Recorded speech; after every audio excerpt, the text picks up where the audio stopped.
Hai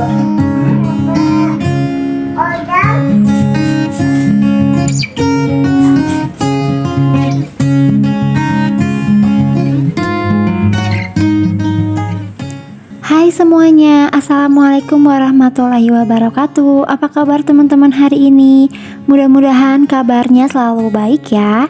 Untuk teman-teman yang baru nonton video aku, perkenalkan nama aku Tasya dan aku senang banget membahas tentang hidup sederhana, hidup minimalis, dan tips-tips ibu rumah tangga yang lainnya. Jadi kalau teman-teman tertarik dengan pembahasan di channel aku, kalian boleh klik subscribe-nya ya. Terima kasih. Ini adalah kegiatan aku di pagi hari sekitar jam setengah 7. Aku langsung aja mau bikin sarapan dan juga untuk makan siang hari ini. Untuk menu hari ini aku mau bikin soto ayam mams. Ini aku lagi ngeblender bumbunya tuh bawang merah, bawang putih, kemiri, kunyit. Terus aku juga pakai jahe sama pakai ketumbar. Dan ini ayamnya aku mau rebus dulu biar keluar kaldu ayamnya gitu ya mams. Dan untuk sayurannya aku juga cuman pakai kol aja nih. Terus aku juga mau tambahin daun bawang. Oh ya, hari ini aku mau berbagi tips nih mams tentang bagaimana cara supaya kita bisa membuat hidup lebih ringan dengan menerapkan kebiasaan-kebiasaan baru dalam hidup kita. Dan kalau kita bisa konsisten menjalani kebiasaan-kebiasaan yang nanti akan aku share, insya Allah bisa membuat hidup kita yang udah ruwet dengan berbagai tuntutan, pekerjaan, dan kesibukan ini paling enggak bisa lebih ringan untuk dijalani ya. Tapi bukan berarti hidup kita jadi enggak ada kesulitan sama sekali. Pasti yang namanya kehidupan itu ada aja kesulitan atau cobaan-cobaan. Tapi paling enggak saat kita mempelajari kebiasaan baru ini bisa membuat hidup kita lebih ringan dan lebih simpel. Oke, langsung aja ke tips yang pertama supaya hidup kita lebih ringan, yaitu belajar bersyukur. Belajar bersyukur dengan apa yang sudah kita punya saat ini dan mengurangi membandingkan diri dengan orang lain yang membuat kita menjadi insecure. Nah, kadang kita tuh suka lupa ya mams, sebenarnya tuh cara termudah supaya hidup kita itu jadi simpel dan ringan adalah bersyukur. Kalau kita udah bisa bersyukur, maka kita akan mengurangi pikiran-pikiran negatif. Kita jadi lebih bisa menikmati hidup. Membandingkan hidup kita dengan orang lain itu nggak akan ada finishnya ya mams. Kita akan terus ngerasa kurang. Oh ya, di video sebelumnya aku udah pernah bikin video tentang menentukan batas cukup.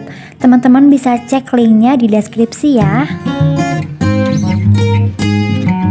Tips yang selanjutnya, kita harus belajar untuk bilang tidak. Kita ini punya waktu, pikiran, dan tenaga yang terbatas mams. Jadi nggak semua hal itu bisa kita iya-iyain aja ya, cuman demi menjaga perasaan orang lain. Mungkin dari kecil kita udah dibiasain untuk memikirkan komentar orang lain, terlalu memikirkan perasaan orang lain, sampai-sampai seringkali kita tuh menyampingkan diri kita sendiri cuman untuk memuaskan orang lain. Nah, sebenarnya bukan tugas kita loh buat memuaskan semua orang, karena itu juga nggak akan mungkin juga ya. Pasti akan ada aja orang yang nggak suka atau kecewa atau bahkan nggak setuju dengan kita. Jadi kita harus belajar memilah-milah lagi ya, mana yang penting buat kita dan mana yang enggak. Dan kita juga harus menentukan batasan untuk diri kita sendiri. Tips yang selanjutnya, kita harus mempertimbangkan segala sesuatu sebelum bikin keputusan. Dan kita juga harus bikin batas waktunya ya, kapan masalah ini harus diputuskan, supaya nggak numpuk di kepala kita dan bikin kita jadi pusing sendiri atau stres sendiri mams, karena terlalu banyak masalah yang nggak bisa kita selesaikan atau diputuskan. Dan mempertimbangkan sesuatu ini bukan cuman untuk hal-hal besar aja ya. Kalau untuk masalah-masalah besar yang mungkin bisa membutuhkan waktu yang lama untuk mempertimbangkannya. Tapi mempertimbangkan sesuatu ini juga berlaku untuk hal-hal sederhana dalam hidup.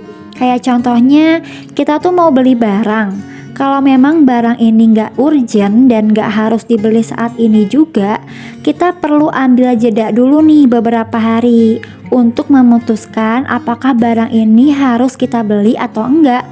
Karena bisa jadi loh setelah beberapa hari keputusan kita itu berubah mams, bahwa ternyata tuh oh aku tuh nggak butuh-butuh banget ternyata barang ini, dan bisa jadi kita malah nggak jadi beli. Alhamdulillah masak dan cuci piring udah selesai. Sekarang aku mau istirahat dulu sambil makan mangga bareng sama anak aku. Setelah selesai istirahatnya, tenaga aku udah mulai kekumpul lagi. Sekarang aku lanjut lagi mau nyetrika baju nih mams. Jadi sebelumnya udah aku pilah-pilah dulu kayak baju anak aku, daleman, celana-celana yang gak aku setrika itu udah aku lipet-lipetin. Dan sekarang aku tinggal fokus nyetrika baju aja. Seperti biasa, kalau nyetrika baju, aku selalu dahuluin dulu kaos-kaosnya Pak suami. Soalnya kalau nyetrika kaos kayak gini, aku selalu ditumpuk-tumpuk mams, supaya lebih cepet aja sih. Tips yang selanjutnya, supaya hidup kita bisa sedikit agak ringan dan juga simpel, kita harus kurang-kurangi waktu kita dalam aktivitas online atau batasi waktu online kita, khususnya untuk online shop dan media sosial ya. Soalnya kalau kita terlalu sering scroll sosial media, itu akan menjebak kita untuk membandingkan hidup kita dengan orang lain, atau kita selalu mengukur kebahagiaan itu seperti yang sudah kita lihat di sosial media. Jadi kita akan terus ngerasa kurang. Kita selalu pengen sama kayak orang-orang yang ada di sosial media, dan itu nggak akan pernah ada ujungnya ya mams.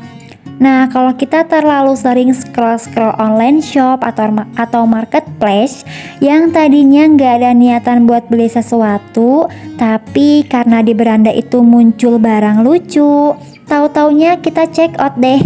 Jadi mengurangi aktivitas online itu bisa membuat kita jadi lebih fokus ya dengan kehidupan nyata, dan nggak banyak membuang waktu sia-sia cuman buat ngeliat sesuatu yang sebenarnya nggak nyata.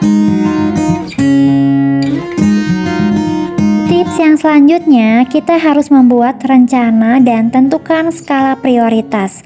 Membuat rencana itu kayak misalnya nih, di hari ini kita mau berkegiatan apa aja, kita mau menyelesaikan pekerjaan apa di rumah, atau kita mau pergi kemana aja. Nah itu kita harus punya rencana ya. Dan membuat skala prioritas seperti kita memilah-milah lagi kegiatan mana yang harus didahuluin dulu untuk dikerjain.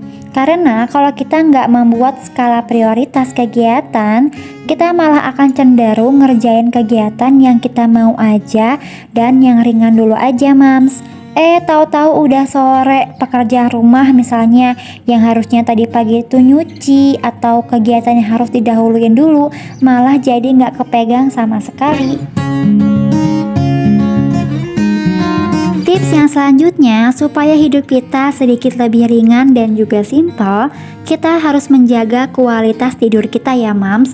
Soalnya kalau kita kurang tidur tanpa disadari, kita tuh jadi mood swing, jadi lebih gampang kesel, jadi lebih gampang sensi, jadi susah fokus, dan juga susah konsentrasi mengerjakan pekerjaan rumah atau pekerjaan lainnya. Jadi usahain untuk menjaga kesehatan fisik kita dengan cukup tidur ya. Kecuali nih ada hal-hal yang mengharuskan kita untuk begadang, misalnya masih punya newborn atau anak lagi sakit, biasanya kan suka rewel tuh ya malam-malam. Ya mau nggak mau kita harus begadang. Tapi kalau kita begadangnya tuh cuman untuk maraton nonton film atau drakor, usahain jangan deh ya. Jangan korbankan waktu tidur kita buat urusan yang kurang penting. Nah itu tadi adalah beberapa kebiasaan yang insya Allah bisa membuat hidup kita jadi lebih ringan. Mudah-mudahan bisa bermanfaat ya. Oke, ini adalah kegiatan aku selanjutnya. Setelah tadi nyetrikanya udah selesai, terus udah aku tata lagi di lemari. Sekarang aku lanjut lagi mau nyapu. Dan ini aku nyapunya tuh ditemenin sama anak aku, Mams. Oh ya, anak aku tuh namanya Arshila. Umurnya 2 tahun. Dan sekarang anak aku tuh lagi seneng-senengnya niruin bundanya. Jadi kalau bundanya beres-beres, dia ikut-ikutan beres-beres. Oke, video aku cukup sampai di sini aja ya. Sampai ketemu di video aku selanjutnya. Dan terima kasih banyak untuk teman-teman semua yang udah simak aktivitas aku dari awal sampai selesai. Wassalamualaikum warahmatullahi wabarakatuh.